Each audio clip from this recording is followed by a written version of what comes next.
we have known on this city on a hill. In Jerusalem, Abram passed the greatest test of faith and the right to be the father of our nation. In Jerusalem, King David established our capital 3,000 years ago. In Jerusalem, King Solomon built our temple, which stood for many centuries. In Jerusalem, Jewish exiles from Babylon rebuilt the temple, which stood for many more centuries. In Jerusalem, the Maccabees rededicated that temple and restored Jewish sovereignty in this land. And it was here in Jerusalem, some 2,000 years later, that the soldiers of Israel spoke three immortal words: Har Habayit Be'adenu, the Temple Mount is in our hands. Words that lifted the spirit of the entire nation. We are in Jerusalem and we are here to stay.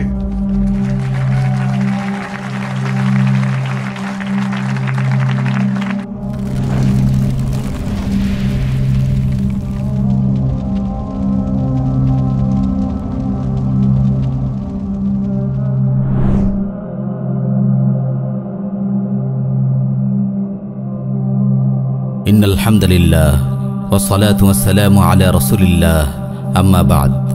কিছুদিন আগে ইসরায়েলের জনপ্রিয় পত্রিকা হারেজের একটি news আমার নজরে আসে, যাতে ইসরায়েলের হেলথ মিনিস্টার ইয়াকুব লিজম্যানের একটি মন্তব্য উল্লেখ করা হয়, যাতে বলা হয়, আমরা দোয়া করছি এবং আশা করছি যে পাসওভারের আগেই দাজ্জাল এসে পৌঁছাবে।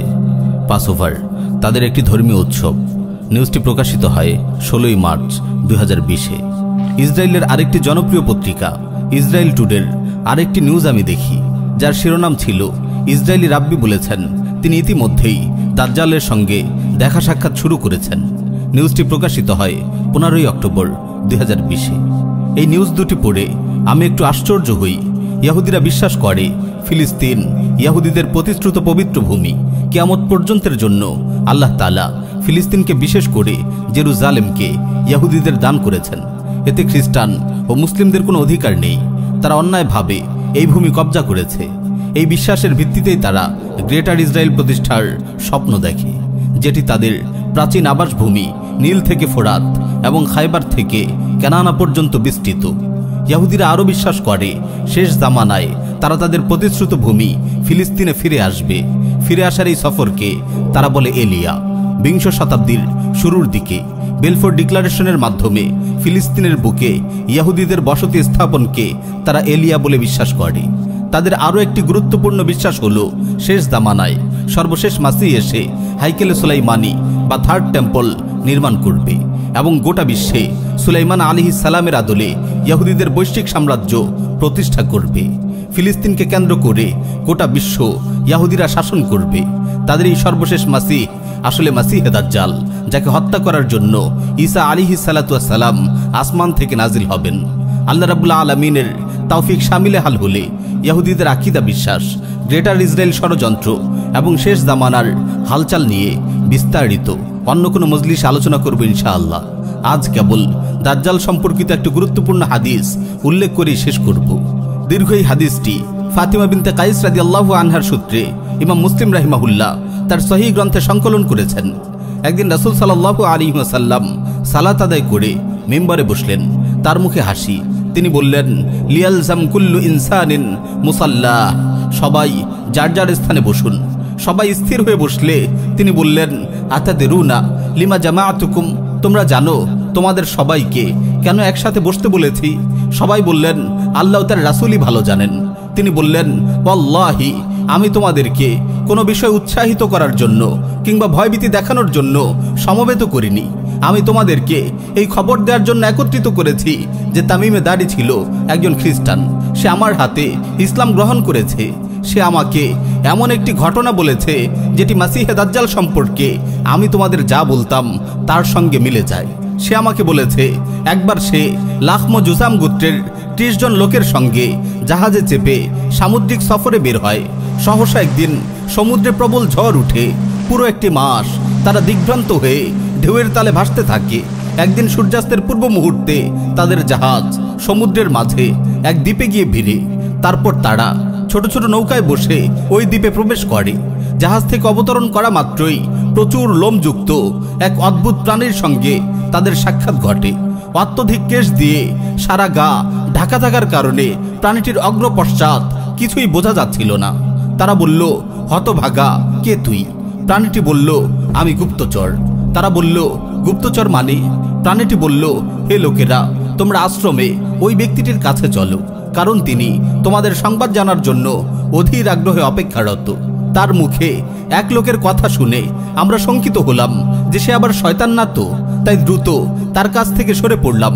আমরা আশ্রমে ঢুকে এক অতিশয় দীর্ঘাকৃতির লোককে দেখতে পেলাম, যার 2 হাঁটুর মধ্য দিয়ে উভয় হাত ঘাড়ের সাথে একত্রিত করে লোহার শেকলে বাঁধা। আমরা তাকে বললাম, তোর সর্বনাশ হোক, কে তুই? সে বলল, তোমরা আমার সন্ধান কিছু না কিছু পেয়েই গেছো, এখন তোমরা বলো তোমাদের পরিচয় কি? তারা তাদের পরিচয় দিল এবং এই দ্বীপে কিভাবে এসেছে তা খুলে বলল। লোকটি বলল, আমাকে তোমরা বাইসানের খবর দাও। বাইসানের খেজুর গাছগুলো কি এখনো ফল দেয়? তারা বলল, হ্যাঁ। সে বলে, সেদিন বেশি দূরে নয় যেদিন গাছগুলোতে কোনো ফল ধরবে না। বাইসান বর্তমান ইসরায়েলের উত্তর জেলার একটি শহর। আশ্চর্যের বিষয় হলো, বর্তমানে বাইসান শহরে সত্যি সত্যি খেজুর গাছে ফল ধরছে না।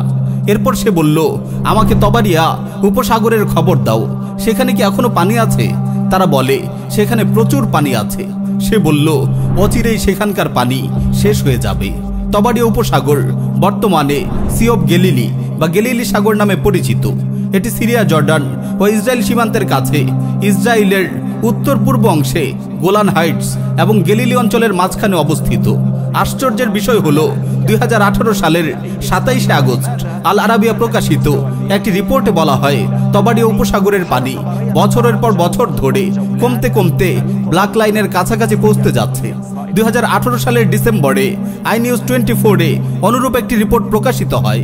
After years of shrinking water levels, Israel's Sea of Galilee is inching near the black line, only 2 centimeters away from irreversible damage. সে আবার বলল, আমাকে জুগার ঝর্ণার খবর বলো, সেখানে কি এখনো পানি আছে? তারা বলল, সেখানে প্রচুর পানি আছে, লোকেরা সে পানি দিয়ে চাষাবাদ করছে। জুগার ঝর্ণা বুহাইরা তাবারিয়ার দক্ষিণে জর্ডান উপত্যকায় অবস্থিত। তারপর সে বলল, তোমরা আমাকে উম্মিদের নবীর ব্যাপারে খবর জানাও, সে এখন কি করছে? তারা বলল, তিনি মক্কা থেকে হিজরত করে মদিনায় চলে এসেছেন। সে জিজ্ঞাসা করল, আরবের লোকেরা কি তার সাথে যুদ্ধ করেছে? আমরা বললাম, হ্যাঁ করেছে। সে বলল, সে তাদের সঙ্গে কিরূপ আচরণ করেছে? তারা বলল, তিনি আরবের পার্শ্ববর্তী এলাকার উপর জয়ী হয়েছেন এবং তারা তার বশ্যতা স্বীকার করে নিয়েছে। সে বলল, এটা কি হয়েই গেছে? তারা বলল, হ্যাঁ। সে বলল, বশ্যতা স্বীকার করে নেয়াই জনগণের জন্য কল্যাণকর ছিল। এখন আমি নিজের ব্যাপারে তোমাদের কি বলছি, আমি মাসিহে দাজ্জাল। অতি সত্বর আমি এখান থেকে বের হবার অনুমতি পাব। এখান থেকে বেরিয়ে আমি সমগ্র পৃথিবী প্রদক্ষিণ করব। 40 দিনের মধ্যে এমন কোনো জনপদ থাকবে না যেখানে আমি প্রবেশ করব না। তবে মক্কা ও তাইবা এই 2 স্থানে আমার প্রবেশ নিষিদ্ধ। যখন আমি এই দুটির কোনোটিতে প্রবেশ করতে চাইব, তখন এক ফেরেশতা খোলা তরবারি হাতে সামনে এসে আমাকে বাধা দেবে। এই দুটি স্থানের সকল রাস্তায় ফেরেশতাদের পাহারা থাকবে।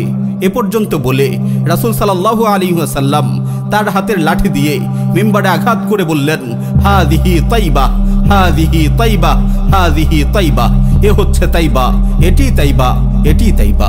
মনে করে দেখো, আমি কি এই কথাটি ইতিপূর্বে তোমাদেরকে বলিনি? তখন লোকেরা বলল, হ্যাঁ আপনি বলেছেন।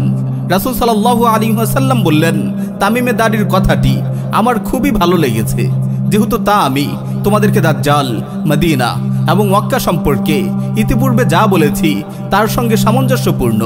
জেনে রেখো, উল্লেখিত দ্বীপটি সিরিয়া সাগরে অথবা ইয়েমেন সাগরের পার্শ্বস্থ সাগরে অবস্থিত, যা পৃথিবীর পূর্ব দিকে অবস্থিত, পৃথিবীর পূর্ব দিকে অবস্থিত, পৃথিবীর পূর্ব দিকে অবস্থিত। এই বলে তিনি নিজ হাতে পূর্ব দিকে ইশারাও করলেন।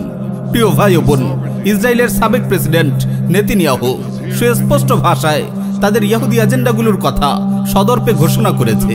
ইহুদিরা বাইতুল মাকদিস ভেঙে 3rd টেম্পল নির্মাণের প্রস্তুতি শুরু করেছে।